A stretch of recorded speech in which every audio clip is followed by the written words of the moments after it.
got so motherfucking design on right now. Bring it down, make it clap. I got 3 old thoughts on the block. All right, so tonight, we're going to dive into something a little bit different, something a little spooky. Ooh, fun. Yeah, it's a fictional horror podcast episode called The Last Train.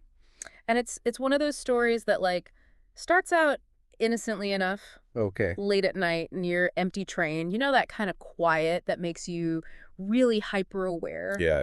of every little sound. Like the quiet where you can hear your own heartbeat. Exactly. Yeah. Oh, that's creepy. And the narrator just goes right into planting that seed of unease right from the beginning. Uh-oh.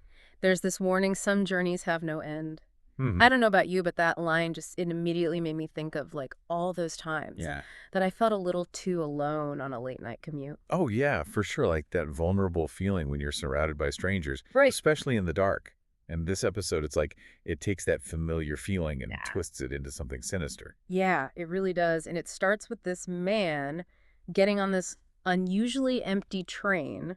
There are a few other passengers, but they're all just kind of described as staring straight ahead. Ooh. Almost like they're not all there. Like they've already seen something. Yeah, like they've already been absorbed by whatever darkness is lurking on this train. Right. And he's the only one who's like oblivious. Exactly. And that emptiness, that lack of human connection, you know, it really intensifies the main character's isolation. For sure. And then the way the narrator describes the setting, every little detail adds to that feeling of unease. Okay. Like the rhythmic clatter of the wheels and the tracks is compared to a countdown. Oh. Like each tick of the clock is pulling him closer to something he can't escape. It's giving very like Edgar Allan Poe. Totally. That sense of an inevitability. Yes. Like almost like being on a path that you can't get off of. Yeah. It's like the train itself is almost like a metaphor for fate. Oh, I like that. Taking these passengers to this unknown destination, whether they want to go or not. I'm getting goosebumps just thinking about it. So, okay, we have the man on the train. The atmosphere is like thick with tension. Yeah. And then things start to get weirder, right?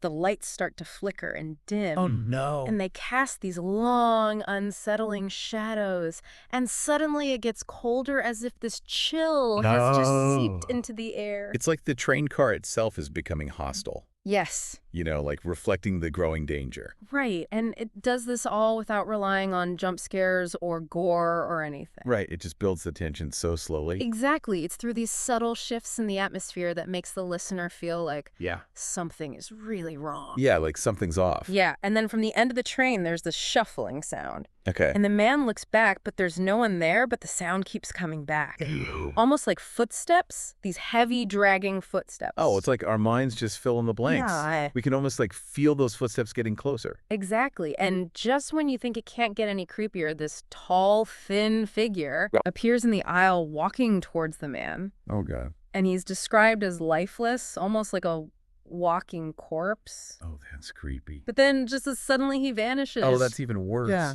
I know. It's like, what was that? Where did it go? Right. And it just leaves you with this sense of unease that just lingers even after the figure is gone. For sure. And then if things weren't already bad enough, the train screeches to a halt in the middle of nowhere. Oh, no stations, no lights, just darkness outside. This is my nightmare. I know, right? And then, of course, all the doors and windows are suddenly locked. Of course they are. Of course. Classic horror trope. Yeah. You know, the protagonist trapped with no escape. Right. But it feels more than just a plot device here, though, right? It's like a symbol of being cut off from the world, being trapped by these forces that are beyond your control. For sure. And the man is obviously freaking out at this point. Oh, yeah. He tries to get the conductor's attention, but at first there's no response. And then when the conductor finally appears, he has this blank, emotionless face.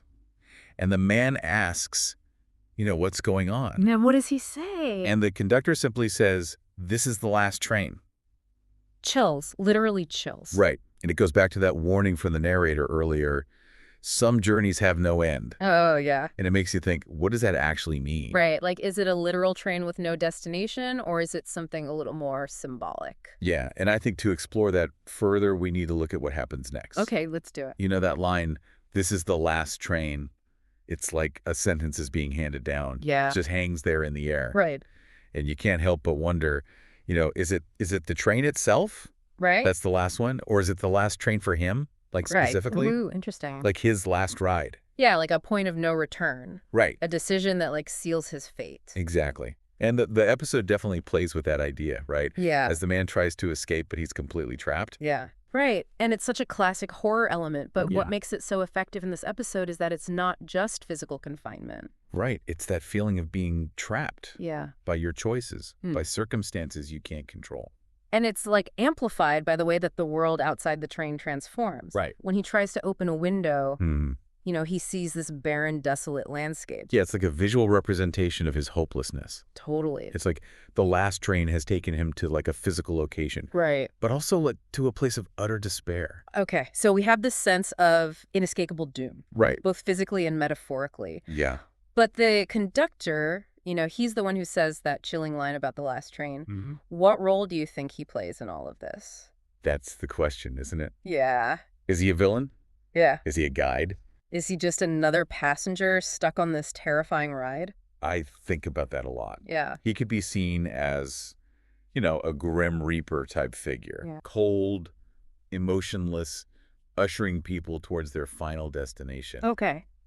But there's also this passivity about him. Right. It's like he's just a cog in this larger, much more sinister machine. Yeah, it's like he's just following the rules, like playing his part in this horrifying play. Exactly. Which is almost scarier because it implies that there's this higher power at work Right. controlling the conductor. And maybe even the passengers' fates. Right. And it's that lack of explanation, that Yes. ambiguity that makes it so unsettling. It really does. And it makes you think about those last trains that we encounter in our own lives. Yes, totally. Those moments where you make a decision and you just can't undo it. Right. Or a choice that just sets you on this path That you can't deviate from. that they can't get off of. It's like we board these metaphorical trains thinking we're in control, but later we realize that we're just hurtling towards this unknown destination.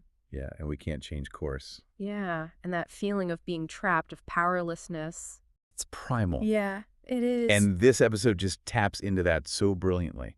But it doesn't just leave us feeling hopeless, does it? Because Right. there are moments where the main character, he tries to fight back. Yeah. He tries to break free. He doesn't give up. Yeah, he tries to force the doors open. He pushes against a window. He's not going down without a fight. Exactly. He's not giving up without a fight. And that's where I think we can see this little glimmer of hope in this story. Okay.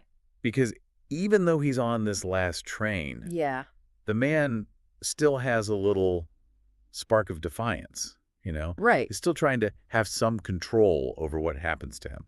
So maybe the episode isn't just about resigning ourselves to fate. Right. Maybe it's about finding that courage to resist, to fight for agency, even when all hope seems lost. Yeah, maybe that's the real takeaway. Okay. It's not about escaping the last train altogether, Yeah, but it's about choosing how you navigate it. I like that. Do you just passively accept your fate?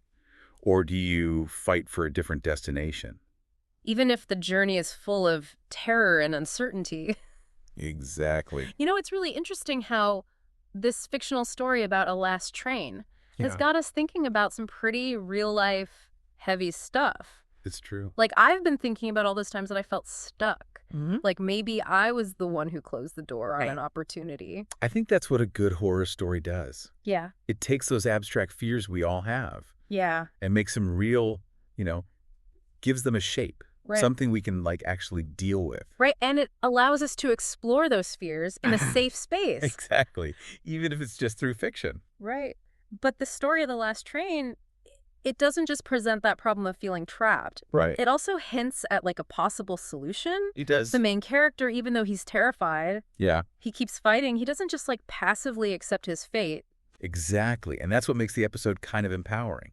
Okay. It's not saying that we can always escape our last trains, Right. but it is suggesting we have a choice in how we face them. Okay. Do we just give in to that fear and despair? Mm-hmm. Or do we find a way to make peace with the journey, even if it's not the one Right. that we planned on? So you're saying it's not necessarily about changing our destination, Right. but about changing our attitude Yeah, towards the journey. exactly. Like maybe finding a way to appreciate the scenery, Yeah. even if it's a little bleak outside. Right. So the last train doesn't have to be a symbol of doom. It can also be like a symbol of resilience, Right. of finding that strength and purpose, even when we're faced with the unknown. Absolutely, and that's something we can all take with us Yeah. when we step off this metaphorical train Right. and go back to our lives. Because we all face those moments, those decisions. Those last trains. Yeah, those decisions that feel like they lock us on a certain path. But now, thanks to this deep dive, we have a new perspective. That's right. We can choose to view those moments not as endings, but as opportunities to grow, to learn to find meaning in those unexpected turns. Absolutely. It's amazing how, like, exploring this fictional world can help us understand our own reality. It really is. But before we wrap up this deep dive, Okay. I want to leave our listeners with a question to think about. Okay. What if you were to encounter your own last train? You know, a moment where you felt trapped or faced with this path that felt inescapable. What would you do? What would you do? What resources would you draw on? Think about that. Yeah. Let us know your thoughts on social media using #TheDeepDive. Yeah, because sometimes just sharing our own stories of resilience can be a powerful way to help others Exactly. who might be facing their own last trains. That's true. Well, this has been such a thought-provoking deep dive. It has. We've gone from spooky train rides to, like, life choices and resilience. It's been a journey. I'm not even scared of late-night commutes anymore. Me neither. Until next time, dear listeners, stay curious. Keep exploring. Yeah. And remember, even the darkest journeys can lead to unexpected destinations. That's right. Thanks for joining us on The Deep Dive.